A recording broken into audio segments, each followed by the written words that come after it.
All right, Shalom. I want to start off by giving all praise, honor, and glory to the Most High God, Yahweh, Bahashim, Yahweh Shai, Bahashim, Rachakwajash. Double honors to the apostles, elders, and bishops. Excuse me. The bishops at Great Millstone for teaching me this truth. I'm your brother, Rabbi Nap, coming out with a lesson, Lord's will. This is edifying to the Lord's elect. Want to look at some news. There was there's a lot of shit going on, man. I mean, I was reading about they think not a Jew's not alive anymore. They're saying there's AI generated videos with him with 6 fingers and shit like that, so they think he got deleted. They haven't heard from the new supreme leader, the Ayatollah of Iran yet, so they're saying he might be deleted too. Okay? We don't know. It's all speculations and rumors. Does it matter? No, it doesn't. Prophecy's still gonna be fulfilled. But it's a crazy world that we live in because you're here one day, then you go on the next, man. You know, and that's what the Lord does. He sets up one ruler and then he sets up another. You know, the duck is trying to get China. I heard China, all these other nations that got you know, like interest in the Strait of Hormuz. Let me grab an article on it because I'm getting tongue twisted for some reason. He's trying to get them to come over and help him out with the Strait of Hormuz, like these other nations are gonna help him out. He's out of his damn mind. Trump asked other nations to come to the Strait of Hormuz to help him out.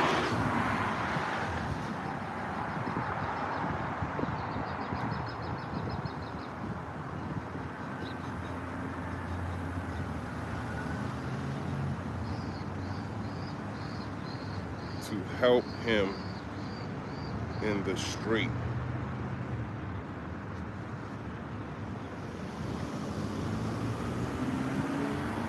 News. I was gonna get into this last night, but it says Duck urges world to help open Strait of Hormuz. U.S. Embassy in Baghdad hit.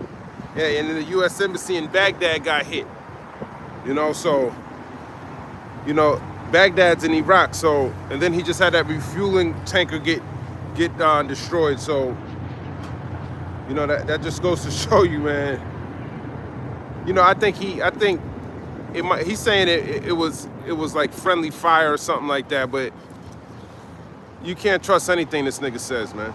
You just know for certain it's ultimately the Lord. The Lord crashed your shit.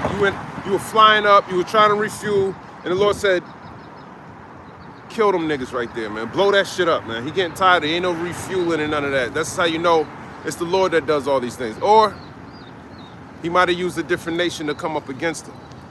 But that's the U.S. Embassy. I can't really see it. Hold on. It says the Pentagon identified the 6 service members who were killed when a U.S. refueling aircraft crashed in Iraq while supporting operations in Iran. President Donald Duck on Saturday urged countries to send ships to the Strait of Hormuz in an attempt to force Iran to reopen the waterway as oil prices surged, and the U.S. reiterated calls for Americans to leave Iraq immediately after an overnight attack damaged its embassy in Baghdad. So you should have already left. You already left. Didn't Joe Biden get everyone up out of there? Then you sent them back. Who sent those troops back to Iraq? He said he wanted to, when the something about the Taliban, he said he gonna set up a base next to the airport or something like that. This was months ago. I can barely recall it. But let's ask Google. I'm sure Google knows. Now he's trying to get the hell up out of there. Who sent, which president sent more troops back to Iraq after Joe Biden had them come back to the U.S.? Obviously the Trump, but I just want to see what comes up. It says President Barack Obama sent thousands of troops back to Iraq starting in 2014 to fight ISIS. This followed the full withdrawal of U.S. forces in 2011, which was a key campaign promise and occurred while Joe Biden was vice president. The deployment expanded to over 3,000 advisors and trainers. Okay. So Joe Biden, yeah, they was supposed to be no troops over there in Iraq. Joe Biden got a bunch of slack now. Actually, I saw online people were saying how they miss Uncle Joe. I thought you called him Sleepy Joe. Now you wish you had him back, man. Foolishness. When did Donald Trump send troops back to Iraq? Donald Duck did not officially send troops back to Iraq in a new invasion, but rather maintained and slightly adjusted the existing U.S. troop presence fighting ISIS during the 2017-2021. No, nigga, he sent somebody and... Okay, let me see if I can remember the article. When did Donald Trump send troops to the air base in Iraq for some reason? Or maybe I'm thinking Afghanistan. Donald Duck visited Al-Assad Air Base in Iraq on December 26th. That's 2018. So I think I'm confusing with something. So maybe there was let me ask, why are there troops in Iraq? Shouldn't they have been taken out under Joe Biden? U.S. troops remain in Iraq primarily to advise, assist, and train Iraqi security forces to prevent the resurgence of ISIS. Despite the end of the formal combat mission in 2021, their presence is part of a security cooperation agreement aimed at strengthening Iraqi capabilities against militants and mitigating regional instability. So you left some people there to keep fucking that place up, man. You can't really leave that place after you start all these wars. As soon as you leave, they're gonna come back up, because they're not. Being a homosexual in the Middle East isn't something that they are used to. You gotta keep pushing that on them, Esau. You can't just leave them to their own means, man. You gotta keep pushing that shit, just like you do over here in America. Gotta put it in all their movies. Gotta put it in their kids' cartoons. You know how you draw a dick first and then you create Mickey Mouse's face? Like, that's what you got to do with them. He understands that. Now you got other people who just constantly been waiting to chop your damn head off because they don't want that shit over there. Okay? But let me finish this article. It says,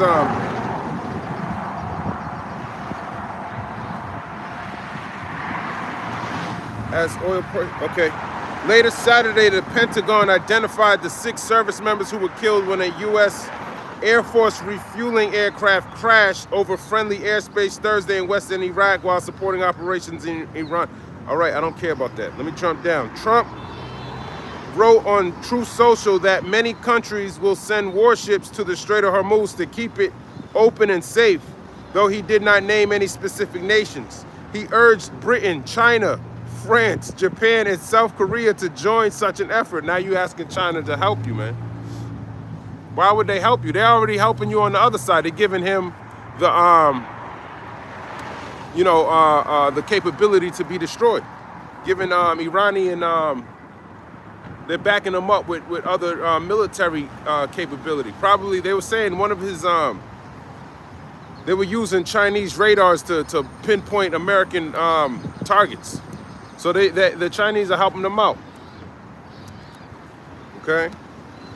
But now he's asking them to help him out with the Strait of Hormuz, to keep it open and safe. Though he did not name, it says the White House did not immediately respond to a request for more specifics. So now he's asking his enemy for help, man. Pathetic. Let me grab this in the book of Isaiah. Chapter 14, verse 1. For the Lord will have mercy on Jacob and will yet choose Israel and set them in their own land, and the strangers shall be joined with them, and they shall cleave to the house of Jacob. And who's that talking about? The Lord's gonna have mercy on Jacob and will yet choose Israel. Jacob is talking about you so-called Negroes, Latinos, and Native Americans, but in this case, it's talking about Judah and Israel, who was separated after King Solomon. After the 40 years of peace, you haven't been brought back together and brought back into your own land. That's why you're still here in America. Okay, this is, Native Americans were here first and you Latinos were here first. But before you came over here, you were in the Middle East. Okay? And this nigga came over here, the so-called white man, Esau Edom. He came over here, he slaughtered your people, cut them all by the head with Christopher Columbus in 1492, and got your kids worshiping a so-called white man as a god now. And you can't repent out of that shit. That's why the Lord got so-called, he got men of the Lord coming out here teaching you about this fucking nigga Esau. Okay? And if you don't want to repent, this nigga gonna come down like he did your ancestors. He gonna put your ass to death, and you ain't gonna make it. It's the book of Isaiah chapter 14. And those strangers in Isaiah 14:1, for some reason, no matter how many times people go over the scriptures, it's talking about other Israelites. As a matter of fact, I think I got a precept on that. People don't understand.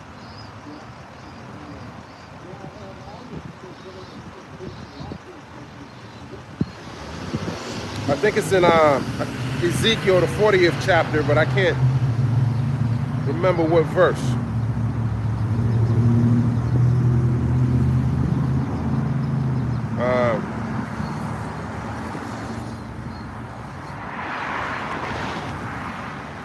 Let me go here. Ezekiel 47.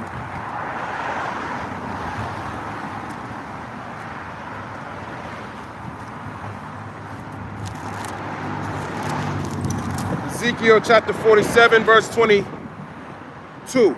And it shall come to pass that ye shall divide it by lot for an inheritance unto you, and to the strangers that sojourn among you, which shall beget children among you, and they shall be unto you as born in the country among the children of Israel. They shall have inheritance with you among the tribes of Israel. And that's talking about you. So that's talking about Israelites, okay? Let's read that again. And it shall come to pass that ye shall divide it by lot for an inheritance unto you, talking about the land, okay? The land of Israel. And to the strangers that sojourn among you. So the strangers that are sojourning among you were probably born in different lands, but they're Israelites. Okay, just like us. We're Israel, we were born in a foreign land, but we still got inheritance in Israel. Because the Lord gave us that inheritance, and nothing changed except our disobedience. And the reason why we're not in that land is because the Lord kicked us out of it. But it's still your land. Okay? Which shall beget children among you. So your children, that the Israelites that weren't born in the land of Israel, who were still Israelites because their father was an Israelite, going all the way back to Jacob, because of Numbers 1 and 18, because you are what your father is. When they get back in the land, they still got, when they beget sons and daughters, they're going to have an inheritance too. Okay, because they're still Israelites. It don't matter if you were born in a different land. We've been scattered because of Deuteronomy 28, verse 64, and that land still belongs to us, but the Lord's going to cleanse that land. He's going to get rid of the heathen up out of there, and then he's going to plant us, he's going to bring us back. He's going to bring us there. All right?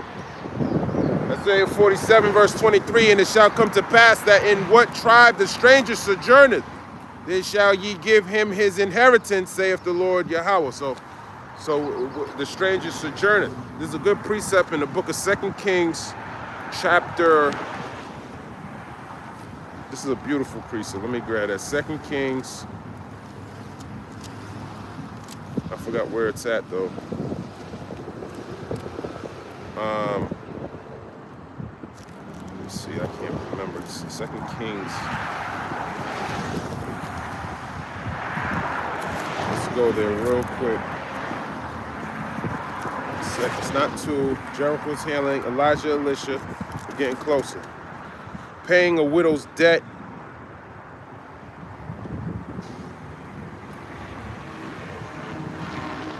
Nope. We're getting closer. I think it's 8. Prophecy fulfilled.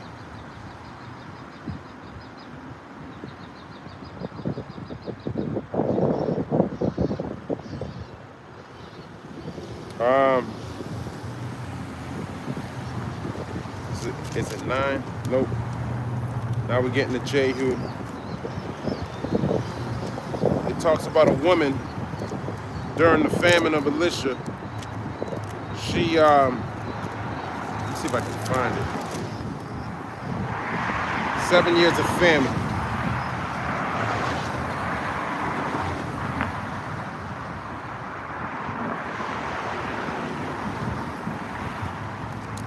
not it.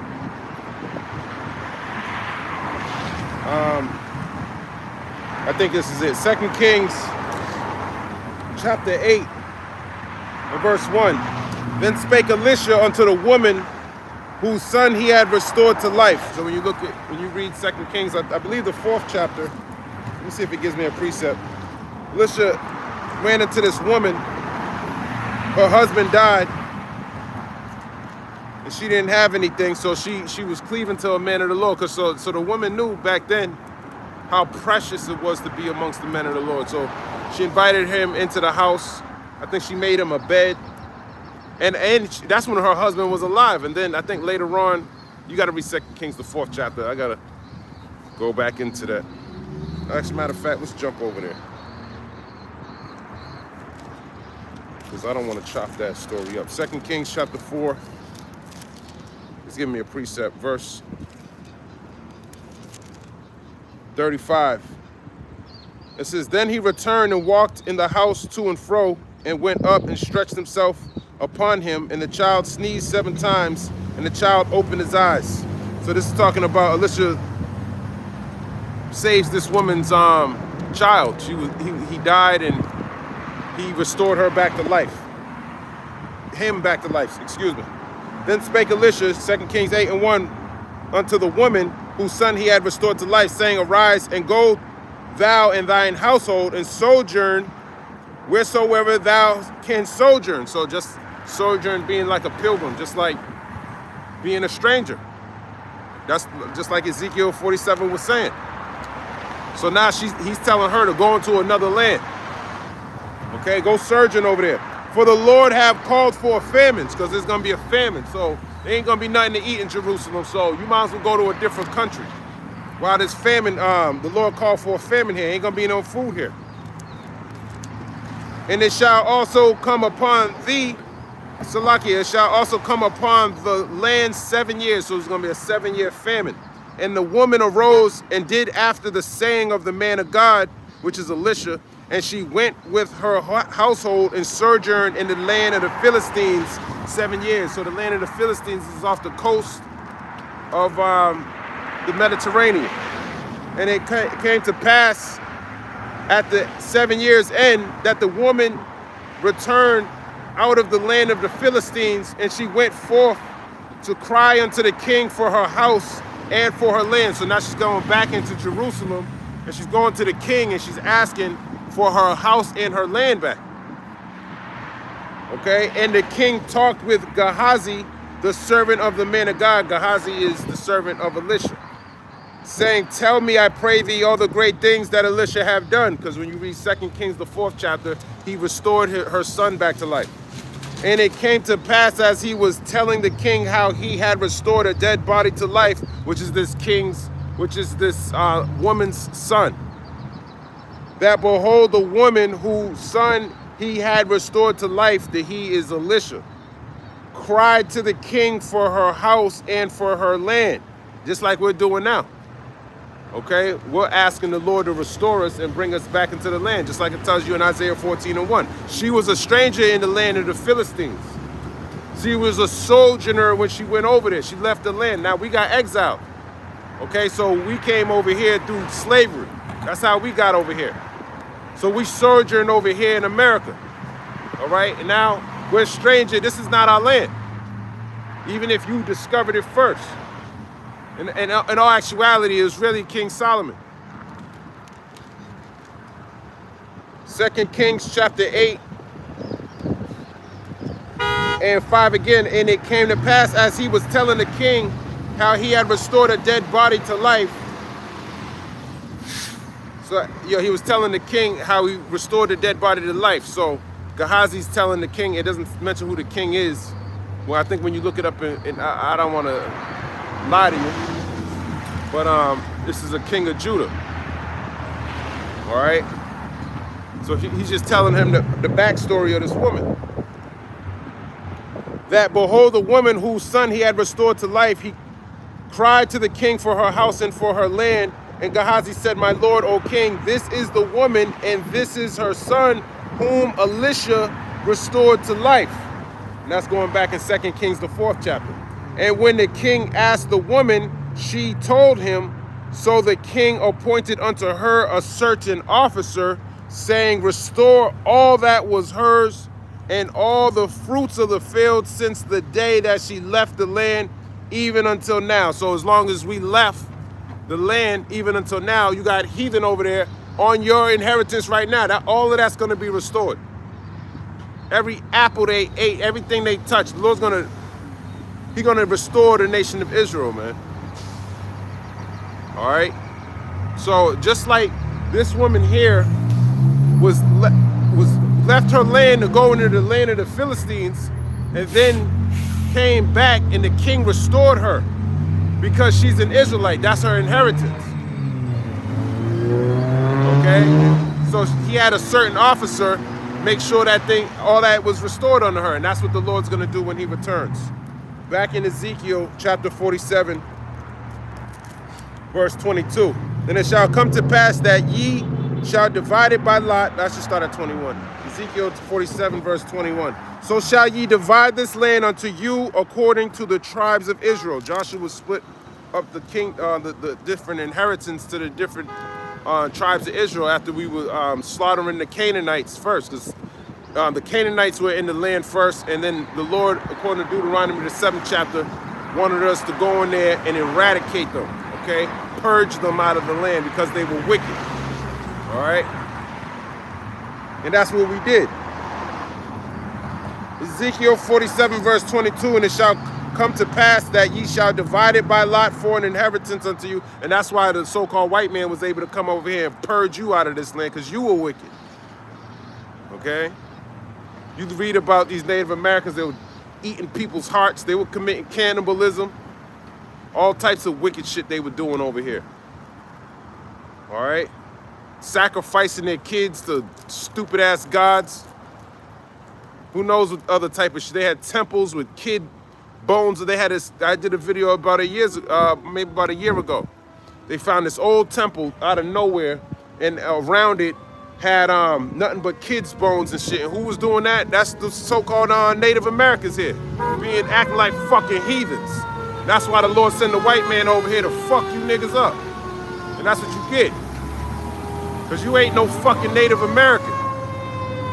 It's the book of Ezekiel 47 in verse 22. And to the strangers that sojourn among you. So the strangers that sojourn among you, like this lady, she sojourned to Philistine, or Palestine they call it today, is Philistia, or the Philistines.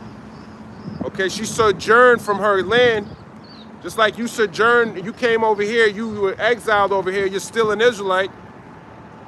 You are a stranger. She was a stranger in the Philistines' land because she was an Israelite. You're a stranger over here in America because you're an Israelite, even though you're calling yourself a damn Babylonian. Ezekiel chapter 47 and 22, and to the strangers that sojourn among you, which are Israelites. It doesn't say that, but that's what they are, so you can understand. Which shall begat children among you. So she came back. If her son begat children among her, because he left and then came back with her mother, guess what? They got inheritance there too, because he was an Israelite. Okay? And they shall be unto you as born in the country. That's right. They shall be unto you as born in the country. The kids that you have, they're Israel. Okay? Among the children of Israel, they shall have inheritance with you among the tribes of Israel. And some Christians, they might go in there and say, see, the stranger's going to be able to have land there too. We can come up in there and now you can come over there. You know, we had different nations come in there. But that land ain't yours. You might be able to, you know, come through, stay for a little bit, see you later. You might, you might know somebody in there. You might know an Israelite. But that's still not your inheritance, okay? That only belongs to Israel. Ezekiel 47 verse 23, and it shall come to pass that in what tribe the stranger sojourneth, there shall ye give him his inheritance, saith the Lord Yahweh. Okay, so there you go. He's giving me another precept, Psalms 102. Let's go there. Psalms 102 Let's see what this precept's giving me. Psalms 102 in verse number 13. Thou shalt arise and have mercy upon Zion, for the time to favor her. Yea, the set time is come. And that's right. We're being shown favor now because the Lord has given us this wisdom, knowledge, and understanding. Imagine not knowing who the hell you are all this time. Now, all of a sudden, Israel's waking up to who they are, man. That's from the Lord. He could have just left you destitute and broken, but he did. He's bringing you back together because the Lord wants you to know who you are in these last days so he can destroy these other nations. They don't know it yet, but they're going to know it in these last days. Okay? So that's a sign that the Lord is dealing. He's dealing with his people again. It's the book of Isaiah 60, verse 10. And the sons of strangers shall build up thy walls. Now, this is talking about the other heathen. The sons of strangers shall build up thy walls. And their kings shall minister unto thee. For in my wrath I smote thee, but in my favor have I had mercy on thee. So in his favor, he had mercy on thee. So his kings, they're going to be fixing shit, doing shit for us. But these strangers that shall build up thy walls are talking about the heathen. So it depends in context. Just don't think just because it says stranger or sojourner, you got to read it in context. Just like when it says Gentile. Israel was likened unto Gentiles too. So it don't always mean that it's talking about some foreign nation like the Christians think, because they don't have any understanding. We grab this in the book of Zechariah. If I can grab it. They don't know what they're talking about. If they knew better, they do better. But they don't know. Zechariah. That's Zephaniah. Zechariah.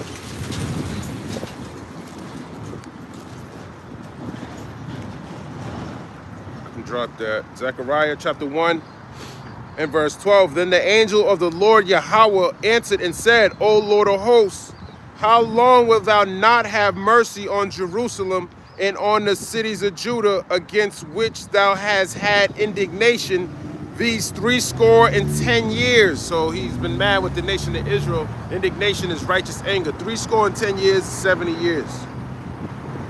Okay, so that's talking about a different time. 70 goes into completion. The Lord was angry with the nation of Israel for a long time, but now he don't have that anger anymore. All right? He still has the anger, but it's not. His anger is shifting from the nation of Israel onto the rest of you nations. That's why y'all going to war and getting put to death. Your numbers are exponentially increasing. I was looking at some of the numbers. Within 2026, 500,000 people already died in Ukraine. Okay, never mind how many people died from other things other than war. But at least you know, at that battlefront in Ukraine, 500,000 died since 2026 started. So that just tells you how many people are getting put to death on a day-to-day basis. Okay. Isaiah 14 verse 2, and the people shall take them. So now the people shall take them. The people are the Israelites. Shall take them, which are the heathen, and bring them to their place. Their place is in Israel. And the house of Israel shall possess them in the land of the Lord for servants and handmaids. So we're going to possess them in the land of the Lord. The land of the Lord's not here in America, even though he calls it God Bless America. He tells you in the book of Malachi, the 1st chapter. Let's grab that. Malachi chapter 1 verse 5. And your eyes shall see, and ye shall say, the Lord will be magnified from the border of Israel. So that's where the Lord's going to be magnified from. Okay, his land is the switch. It tells you in 2nd Ezra, the 5th chapter, he has chosen him one pit. One pit's talking about the nation of Israel. They're talking about the land of Israel, Jerusalem. And we're going to possess them for servants and handmaids. Just like we will possess for servants and handmaids, we're going to possess them. Them is talking about you heathen nations that are out there. I saw a video of some pastor, and I shared it on my post. I think the dude from Philadelphia, he got a church. I think his name is Omar Theodore or something like that. he got a congregation, but he's in Philadelphia. He says that he knows he's Israel. He don't say the name. I think he calls him Yeshua. Okay, so you know, brothers probably did multiple videos on him. He's been teaching for a long time, but he knows he's an Israelite. He teaches that he teaches his congregation that they're Israelites. You know, it's kind of like a Christian Israelite thing, a little bit, not like IUIC. I don't know. He teaches like he's a Christian though. He talks like a Christian. He dresses suit and tie, but he knows he's Israel. You know, and which is good, but you know, I don't know if the Lord said He's gonna have mercy on who He's gonna have mercy, but you know, in these last days, you're gonna know that you're gonna need the name of the Lord because of Proverbs 18:10. The name of the Lord is a strong tower. The righteous runneth into it and are safe. That's a good entry point. You know, you come in, you know you're Israel, you get built up, you go around, you see that, okay, there's other Israelites who are saying, oh, we got a new tenant over here. Oh man, somebody died across the street. Now somebody's taking his place. See, they don't stop. You know, but he had a memo of somebody giving him the Iranians saying how y'all are the children of Israel and all this other stuff, man. But we already knew that they already sent it. Maybe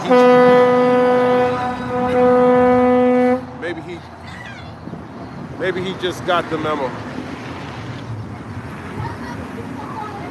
Jeremiah chapter 30, verse 16. Therefore all they that devour thee shall be devoured, and all thine adversaries, every one of them, shall go into captivity, and they that spoil thee shall be a spoil, and all that prey upon thee will I give for a prey. So he's going to give us these different nations to rule over them. Isaiah 14, verse 2. And they shall take them captives, whose captives they were, and they shall rule over their oppressors. So who's oppressing Esau? Nobody. He's the oppressor. Okay? He's the top oppressor. There's other oppressors. It's not just him. The so-called Chinese man is an oppressor. He's going into slavery too. So-called Chinese, Ishmaelite, Arabs, y'all going into slavery too. So you can kiss the ass if you want. You're still going to go into slavery. All right? So don't be kissing these Arabs' ass because you know, we know that they're not the real ones and you're the real ones. Don't worry, you still going to slavery, nigga. For what you did to the nation of Israel. There's some oppressors too. Both of them, Sunni, whatever the fuck they are. You both oppressors. What you did to the nation of Israel. So all these nations, the Lord's gonna have it where you're gonna rule over your oppressor. They oppressed us. They was cutting off our rods and cutting off our genitals and shit. We're gonna fuck you niggas up when we get in the kingdom. Can't wait to put my hands on you damn heathen for everything that you did. Let me grab this in the book of Isaiah 49.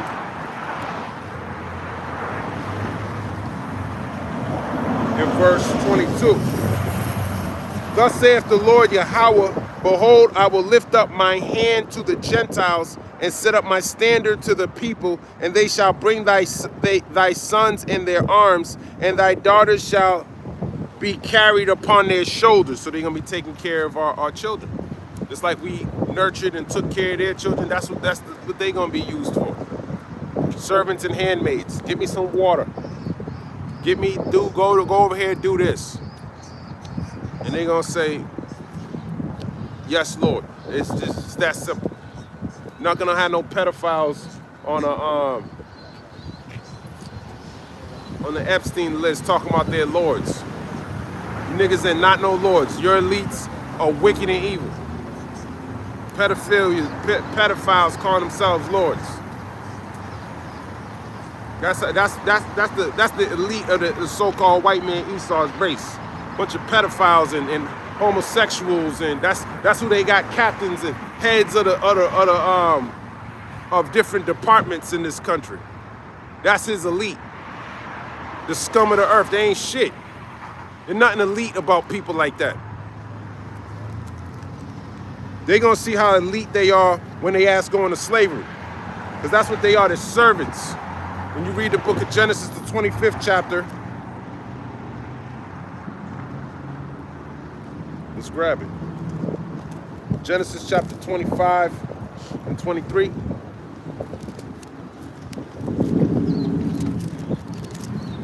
It says, and the Lord said unto her, which is Rebekah, 2 nations are in thy womb, and 2 manner of people shall be separated from thy bowels. So with 2 manner of people. He's a homosexual, faggot, cuck, human meat eater, blood drinker. All right? And he's wicked. We're the righteous. How you doing? How you doing? All right? And that's what's being manifested in these last days. All right? He's being manifested. He's being sought out to be the wicked. And Israel's starting to be sought out to be the righteous. Lord's taking away that covering cast. Genesis chapter 25 and 23. And the one people shall be stronger than the other people, and the elder shall serve the younger. So the elder shall serve the younger. Let me keep going. Genesis 25 and 24. And when her days to be delivered were fulfilled, behold, there were twins in her womb, and the first came out red all over like a hairy garment. This is the son that's going to be a servant. And they called his name Esau. Okay, that's who we're talking about, the so-called white man.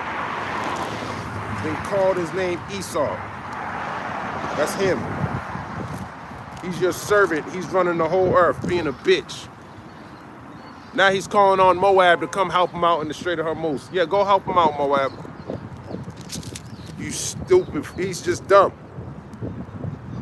Genesis 17, verse 16. And I will bless her and give thee a son also of her. Yea, I will bless her, and she shall be a mother of nations. Kings of people shall be of her. That's talking about Sarah.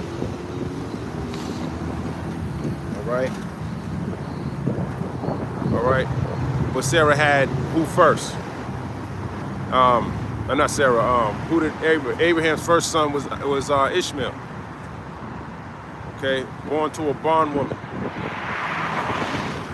concubine. But who was Sarah's son Isaac, the promised child, man. That's who we descend from. Abraham, Isaac, then Jacob, what we just read. All right. So he's a servant, Esau. So he's supposed to be serving you, and he's getting to that point where it's about to go down. Where he's about to go into captivity, and he's going to be doing what we tell him to do, whatever it may be, and then we're going to kill him. Thus saith the Lord.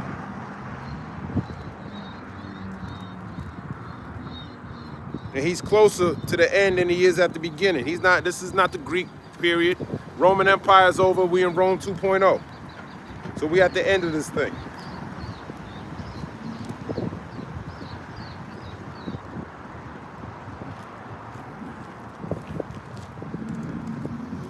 Good. I can't wait for him to go. You can love him all you want. You can die with him. I don't give a fuck. Go kiss his ass. See you later.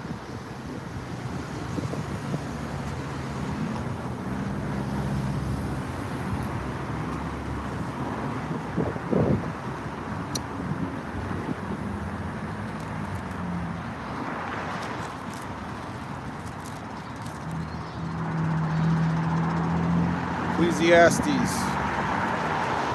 Let's hold 14. I want to finish this. Ecclesiastes.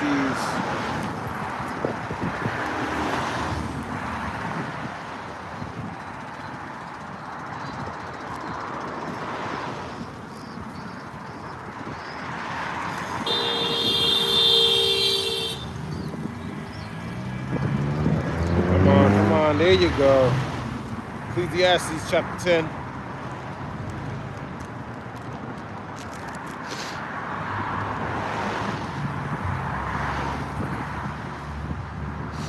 In verse number, I saw at the top, dead flies cause the ointment of the apothecary to send forth a stinking savor. So doth a little folly him that is in reputation for wisdom and honor. So dead flies cause the apothecary to stink. Okay, let's see if there's any dead flies. Nope, nobody's here. Good. So the dead flies are those of you who come into the apothecary where it's supposed to be sweet smell. Apothecary is like they mix different concoctions up, whether it be different oils and smells. You go there, you buy things. Okay, and then a fly come in there who done stepped in shit, and he come in there and make the stink up the place. Sort of like some of y'all on the comment board. You come in, you stink up the place with your stupid comments. You say something dumb. You know, you probably reading the comments. Yeah, you see that they don't even, there's nobody even here, but then they'll try to stink up the place, then they leave. They'll leave a fucked up comment, fuck you, call you a nigga or whatever, and leave. That's them trying to send forth a stinking savior. Okay?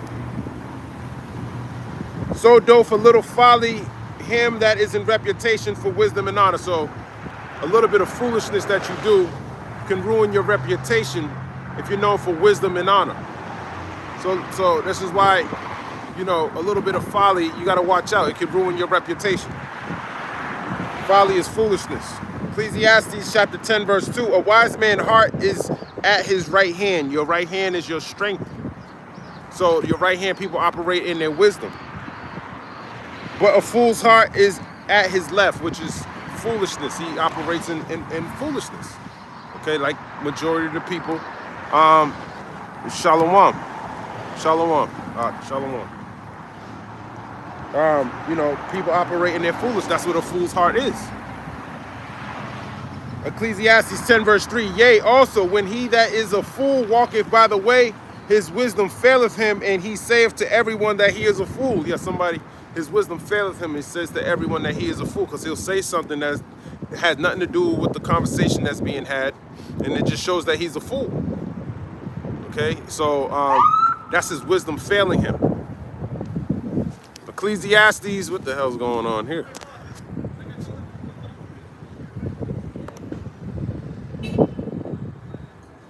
See what's going on here. Someone died right there, so now nobody can stand there and panhandle. And then my man over here, he can't panhandle no more.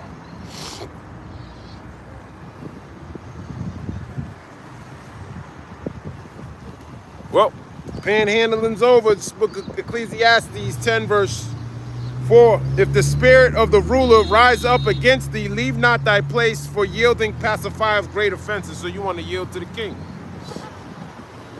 Okay? That's what you want to do. Yield to the king, man. Don't try to leave your place.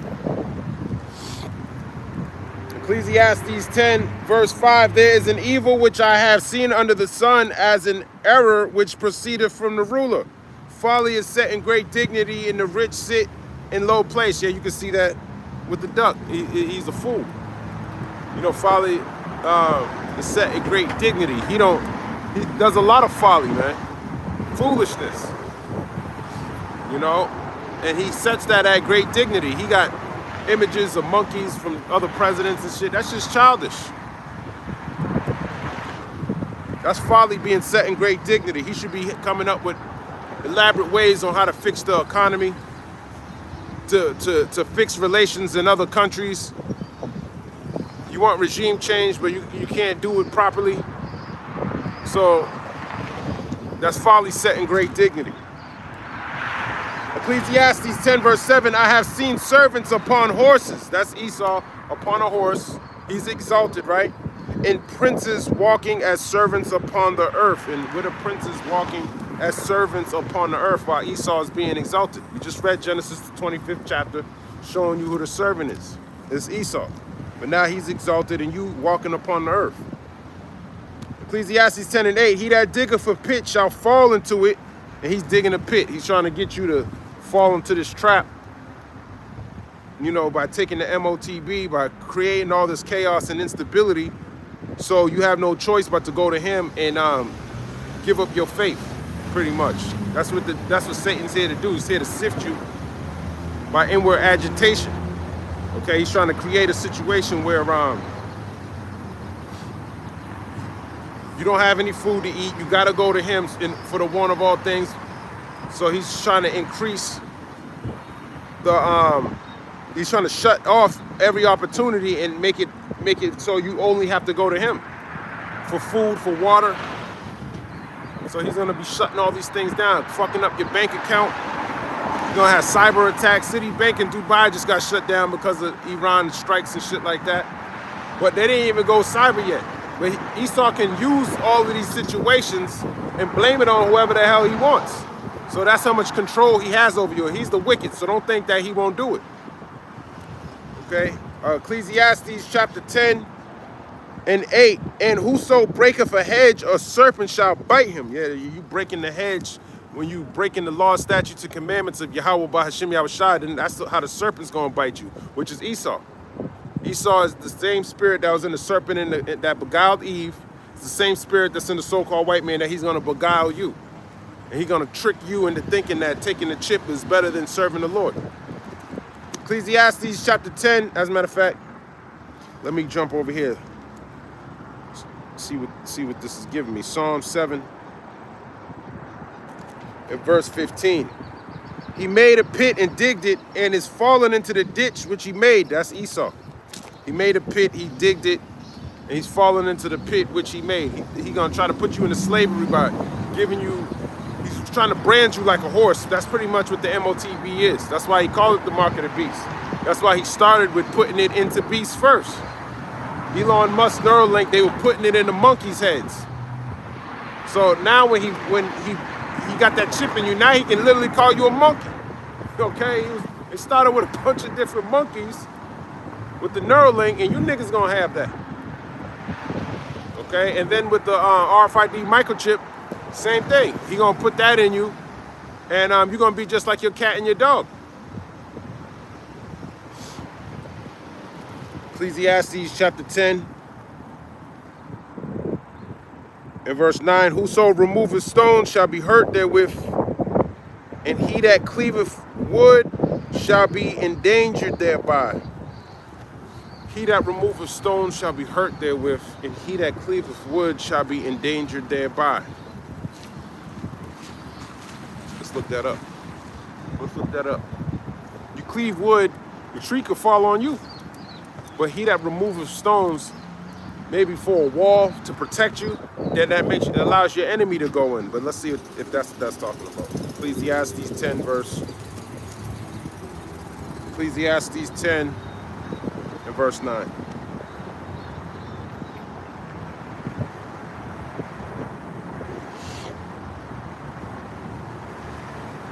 Ecclesiastes chapter 10, verse 9.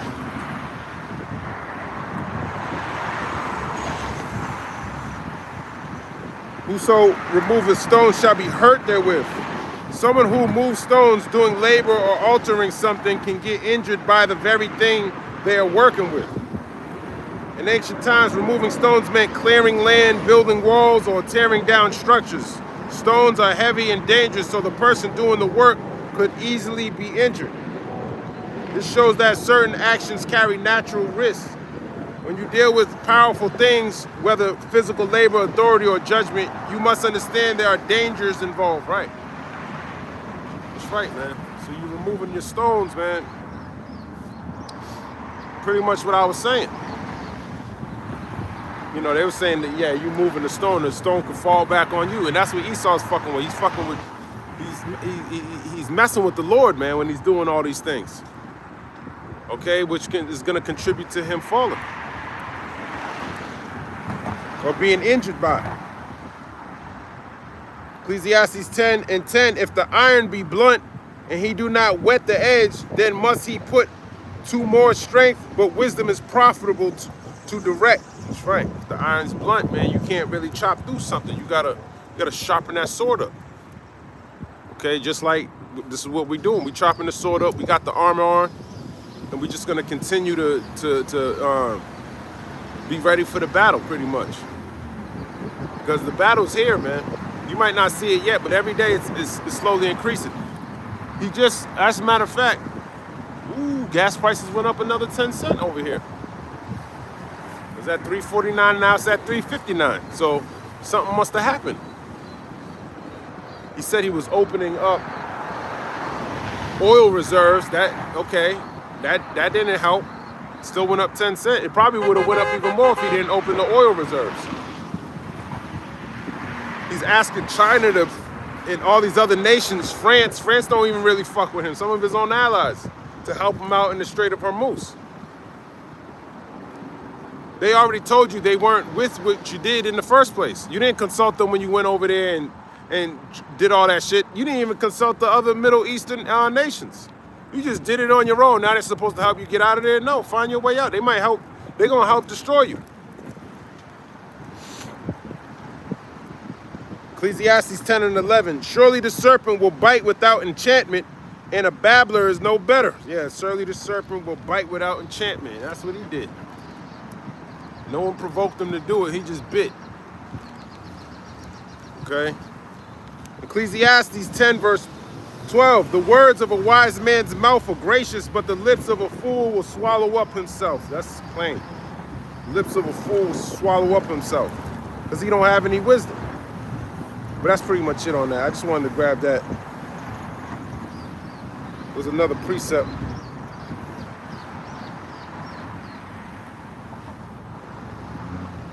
That's pretty much it. That's pretty much it. I want to finish Psalms. Isaiah 14. What time is it? Isaiah 14 verse 3. And it shall come to pass in that day that the Lord shall give thee rest from thy sorrow and from thy fear and from the hard bondage wherein thou was made to serve. So we was made to serve hard bondage here in America. Okay, it tells you in Isaiah 47, I polluted my inheritance and given them in the hand, and you showed them no mercy. Verily heavily laid the yoke. So that's Esau putting hard bondage on the nation of Israel, and he ain't show any mercy. So the Lord's not going to show him any mercy when he gets put into slavery. Isaiah 14 and 4, that thou shalt take up this parable, take up this proverb against the king of Babylon and say, how have the oppressor ceased? The golden city ceased. Yeah, we're going to take a proverb against you. How'd you cease from being the oppressor? How did that happen? You know, they're not going to take it into account that the Lord did it. They're going to know in that time because the Lord is going to, he's going to be taking them out of power. Isaiah 14 and 5, the Lord hath broken the staff of the wicked and the scepter of the rulers. So the staff is your stability. The scepter is your power. Okay, or the rulers. Who rules this place? Esau. He runs the world. That's why he can go and attack countries without asking anybody else. He's the top person. He don't gotta consult. He don't gotta consult with nobody else in the world. I go do whatever the fuck I want. That's the mindset of Esau. He got the mindset that nobody can take him down. That's why the Lord, he's the perfect candidate to get fucked up by the Lord. He's the first place. He's the champion. Okay, but even these other nations, he's gonna use these other nations to draw him out into battle. And then that's how the Lord's gonna come. So this is all prophetic. Isaiah 14 verse 5, the Lord hath broken the staff of the wicked Esau, the Edomites, Malachi 1 and 4. And the scepter of the rulers, he who smote the people in wrath with a continual stroke. So he smote the people in wrath with a continual stroke. He never stopped whipping you niggas' asses. He's still doing it. He's still coming up against other nations, you know, and they try to be at peace with him. You start to see they got all this technology. They probably had this for a while now. They could have been fucked this nigga up. That shows you how proud he is, man. He bombed Iran, killed their general. They never even really came back for that. Blew up their nuclear things. Ah, okay, that's fine. Killed Khamenei, and then now it's game over. Okay, and then you probably could have still had some a chance, but he just continues to strike. We're going on day 16 today. 2 weeks, I think a couple of days ago, he said, yeah, the war ended, but why are you still fighting? More U.S. Israeli strikes. Now they're talking about doing ground troops in Lebanon. So it sounds like it's increasing. They done put Tel Aviv to ashes, pretty much from what I hear. They're saying you can see the smoke burning up. You can't intercept the drones. You can't intercept their hypersonic missiles.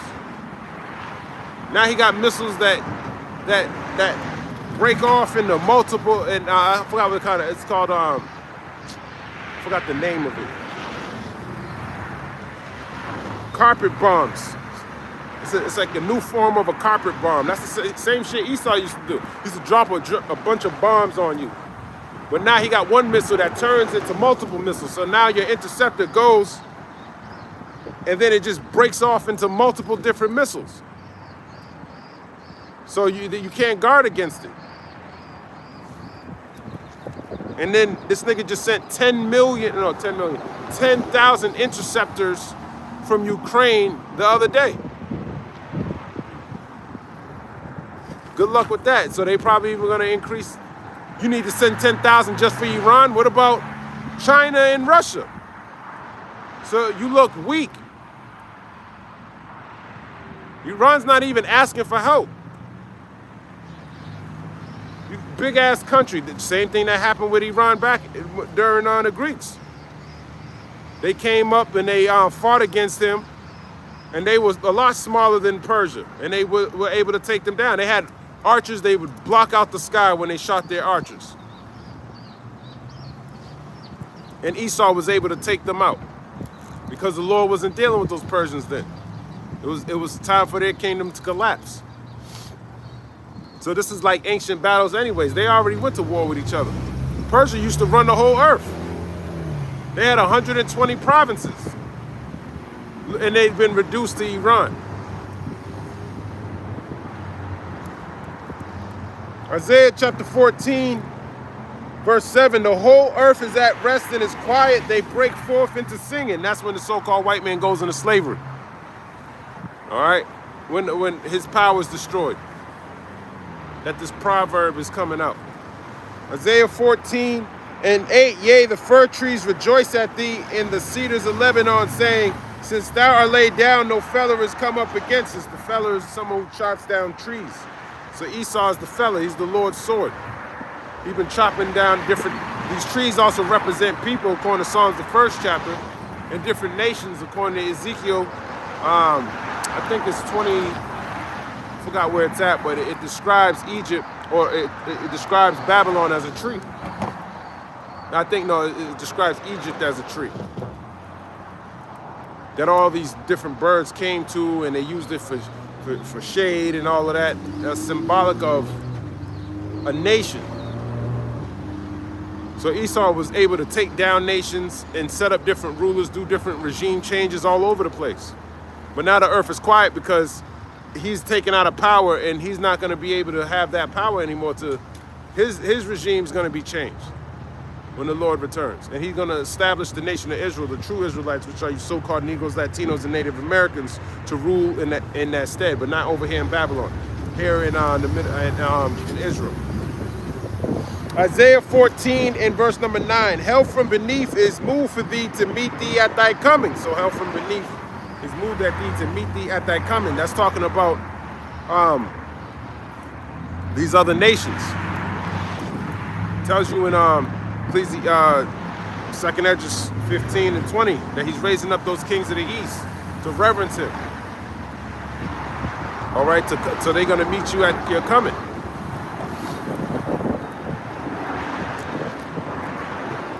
It stirreth up the dead for thee. It stirreth up the dead for thee. Okay? It's stirring up the kings of the Medes, the kings of those ancient kings. That spirit of ancient Persians being stirred up. The stirring of the ancient Medes and the Persians are being stirred up. Even all the chief ones of the earth. Yeah, the chief ones of the earth are you different presidents in the Middle East. It have raised up from their thrones all the kings of the nations. And all they shall speak and say unto thee, art thou also become weak as we? Art thou become like unto us? And that's what the point that we're at now, because now they're at the point where they can fight you. They're actually telling you that they're looking forward to you bringing boots on the ground in their country. You've been bombing them for day 16, and they're still threatening the Strait of Hormuz. You asking for help from China and in France. You looking very weak, Esau. So this is his end, and I'm gonna end it there. Lord's will, this was edifying. I want to give all praise, honor, and glory to Yahweh, Bahashem Yahweh Shai, Bahashem Rechak Wadash, Shalom, Abad Babal, and Kwam Yasharallah.